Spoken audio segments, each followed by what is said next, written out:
Hello again, and thanks for coming back to see part 2 of my review of the Nikon 24-70mm f2.8G lens.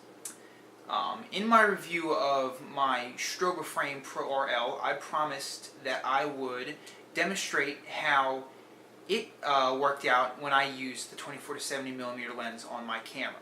So, I've got my strobe frame mounted coincidentally to my my monopod, but now I'm going to take my camera and I will put it on here, and I'll just talk a little bit about how my camera does with this lens attached.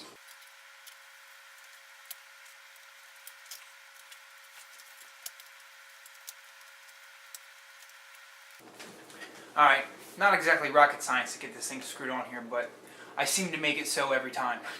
Anyway, as you can see, the thing does quite well. It bounces a little bit. You can see that I'm just kind of tapping it on the floor. But it is definitely not as unstable as my 70-200mm was. That thing is just, it's really kind of makes me nervous to use it on there. I've only done it once, and I decided this probably isn't a very good idea, so I never did it again. But with this lens, I can get away with it. And since I have this anti-twist plate on the back here, like I mentioned in my review of the strobe frame, I can really get away with turning the camera sideways and not having this thing flying around this way, because the screw is coming undone. Alright, so those of you who have seen my review of my D90, you will know that I'm no big fan of Nikon's very slow live view autofocus. That complaint was mainly based on its performance with the 18-55mm lens, which is an excruciatingly slow focusing lens. This one, on the other hand, does a lot better, and I just wanted to demonstrate that for you right now. So, alright, there's something to focus on. Whoa, okay, right there. Ready? That's definitely better than my my 18-55. Like I said, live view is really only good for limited uses at best, but this lens definitely does focus a lot faster when you're using it in live view than some of the cheaper lenses. The 70-200mm lens also does similarly well. I'd say this one's a little bit faster, partly because, number one, it's a little bit newer. Actually, it's about 4 years newer. And number two, like I said earlier, it has a lot shorter range on this focus ring. It has a lot less, a smaller band to go through than it does on the 70-200mm. So again,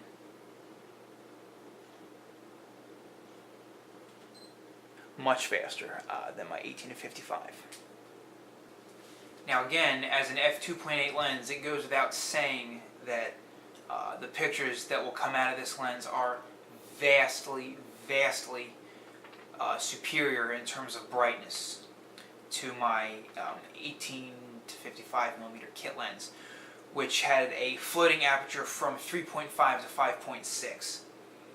And just for consistency's sake, I'd zoom it all the way to wide angle end, to 18mm end, and then take it to 5.6 so it would stay fixed at 5.6 just for consistency's sake.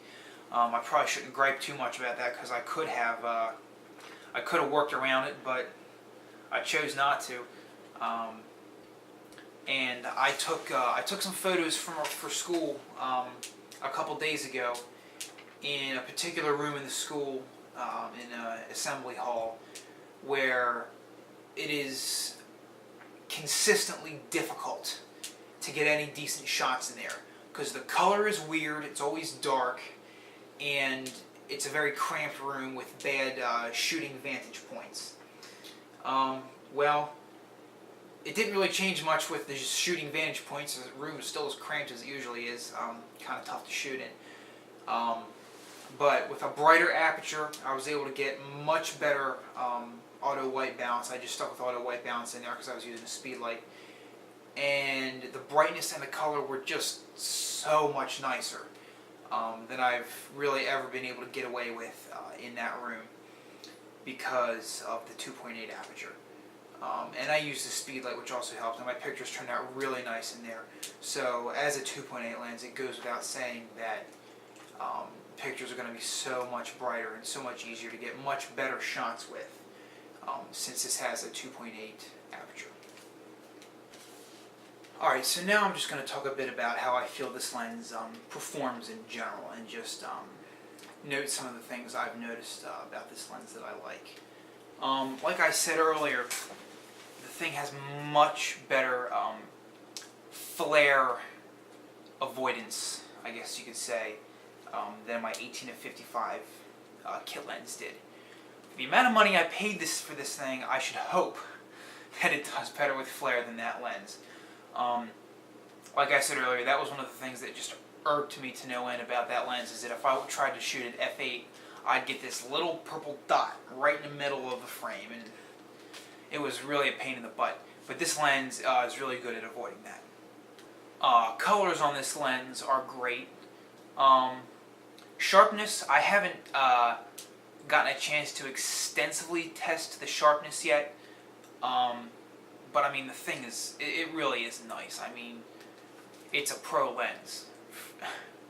With a pro lens, you're going to get a sharp lens. I mean, it just goes without saying. It can be a little soft at f2.8, but that's probably just because of the depth of field that I'm noticing, not necessarily because of the lens. Partially because this is an FX lens, and so if this is the image area that it can produce, I'm only using that much of it since I'm on a DX sensor. But it is a nice sharp lens. I haven't noticed any problems with severe softness that I haven't been able to look at and say, oh, well, that was just the depth of field, and get over it. So it is a nice sharp lens.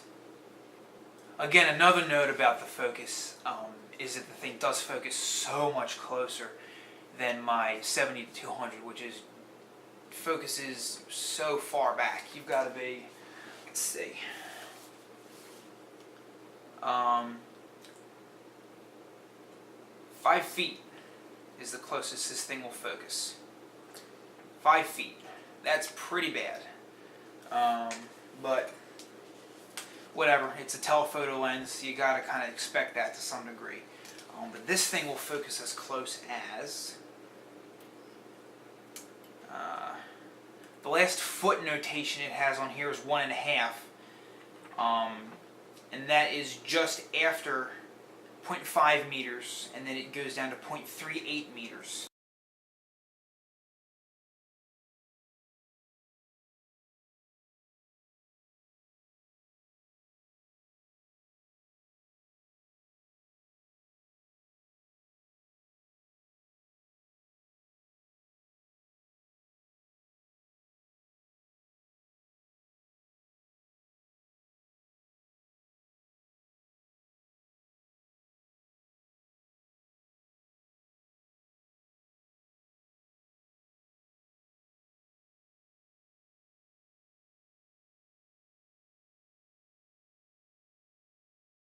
Alright, so I hope you enjoyed seeing those pictures with this lens. Most of those were taken, I think, at f2.8, so you could get a good feel of the bokeh and stuff like that. And if you have any questions about this lens, want to tell me something maybe I missed, something you might like to see about this lens, or about anything else that has to do with photography, please leave me a message or leave me a comment on any of my videos, and I will do what I can to get back to you, because I am always here to help you out. My name is Nate, and I hope you've enjoyed this review of the Nikon 24-70mm f2.8 lens.